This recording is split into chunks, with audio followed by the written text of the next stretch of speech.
Olá! Hoje a gente vai mergulhar num tema que sempre gera muita conversa, né? O arrebatamento, que olha os textos bíblicos para explicar isso. A ideia é destilar os pontos principais dessa visão do futuro, sabe? Sim, e é interessante como a fonte vai detalhando, né? Tipo, a sequência dos eventos, quem participa e, claro, as diferentes interpretações sobre coisas como a trombeta e quem exatamente vai ser arrebatado. Isso dá pano pra manga. Com certeza. Bom, vamos começar pelo começo, então. O que é esse tal de arrebatamento? A palavra, no grego, harpazo, dá uma ideia de um rapto, sabe? Algo bem repentino, uma tomada meio de surpresa. Isso. E a base para isso está muito em Tessalonicenses 4. Ali Paulo está tentando acalmar o pessoal sobre quem já morreu em Cristo e quem daí está vivo quando ele voltar. Ele até descreve uma ordem, né? Uma palavra de ordem, voz de arcanjo e a trombeta de Deus. Exatamente. E a sequência é bem marcada. Primeiro, ressuscitam os que morreram em Cristo. Só depois, os crentes que estiverem vivos são transformados e levados, arrebatados junto com eles. O encontro, que o grego chama de apanteses, acontece nas nuvens com Cristo. E isso se conecta, né, com Coríntios 15, que fala da transformação do corpo.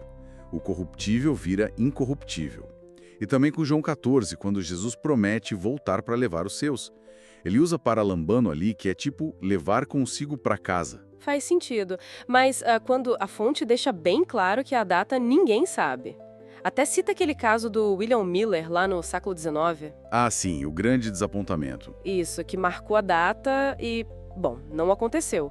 É um lembrete para não ficar tentando adivinhar, né? Pois é. E falando na trombeta. A trombeta de Deus de Tessalonicenses ou a última trombeta de Coríntios. Aí tem um debate interessante que a fonte traz. Como assim? É que tem duas visões principais. Uma é que seria um som literal mesmo, talvez lembrando as trombetas de convocação do Antigo Testamento. Mas outra linha interpreta que poderia ser a própria voz de Cristo, sabe? Comparando com Apocalipse 1, onde a voz dele soa como trombeta. Interessante essa leitura. Sim, e a fonte faz questão de dizer, olha, não confunde essa trombeta com aquelas 7 tocadas por anjos em Apocalipse, que são parte de juízos. O arrebatamento seria outra coisa, um mistério que Paulo revelou. Entendi a questão da trombeta. Mas, voltando a quem participa. Os mortos em Cristo e nós os vivos. Isso inclui todo mundo que já creu desde Adão? Ou é um grupo mais específico? A fonte explora bem essa tensão? Exato. Esse é um ponto-chave de divergência. A fonte aponta duas correntes. Uma, que seria mais comum aqui no Brasil, e mencionam as Assembleias de Deus, entende que sim, incluem tanto os salvos do Antigo Testamento, Abraão, Davi, pela fé, quanto os da Igreja, depois de Pentecostes. Certo. E a outra visão? A outra, mais ligada ao dispensacionalismo de escolas tipo Dallas, faz uma separação maior entre Israel e a Igreja. Para eles, o arrebatamento é só para a Igreja mesmo, quem creu em Cristo a partir de Atos 2, mortos e vivos. Os santos do Antigo Testamento ressuscitariam em outro momento, talvez lá no fim da tribulação, ligado com Daniel 12. E entendi a diferença. E sobre a transformação que você mencionou? 1 Coríntios 15 fala que o corpo corruptível se veste de incorruptibilidade. O mortal vira imortal. E Filipenses 3 também, né? Diz que nosso corpo abatido vai ser como o corpo glorioso de Cristo.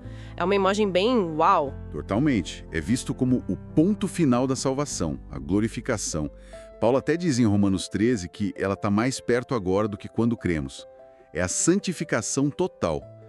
E as descrições são bem vivas, né? Corpos brilhando como estrelas, como o sol, Daniel 12, Mateus 13. Sim. E aqui a fonte faz um contraponto legal com a filosofia grega, que às vezes desprezava o corpo, via como prisão da alma. A visão bíblica, segundo o material, valoriza o corpo. É redenção completa. Corpo, alma e espírito. O corpo é parte da criação e vai ser glorificado. Então, para a gente fechar a ideia central que a fonte apresenta, o arrebatamento seria um evento futuro, súbito, transformador, um encontro da igreja ressuscitada e viva com Cristo nos ares, um momento específico no calendário divino, digamos assim. Exato. E isso deixa a gente com uma reflexão, né? Que a própria fonte sugere. Se a fé dá tanto valor ao corpo, prometendo até sua redenção, sua glorificação, que impacto isso tem, ou deveria ter, na forma como a gente encara a nossa vida física, material, aqui e agora? Boa pergunta. Como essa visão de um futuro corporal glorioso desafia aquelas ideias que separam muito o espiritual do material no nosso dia a dia?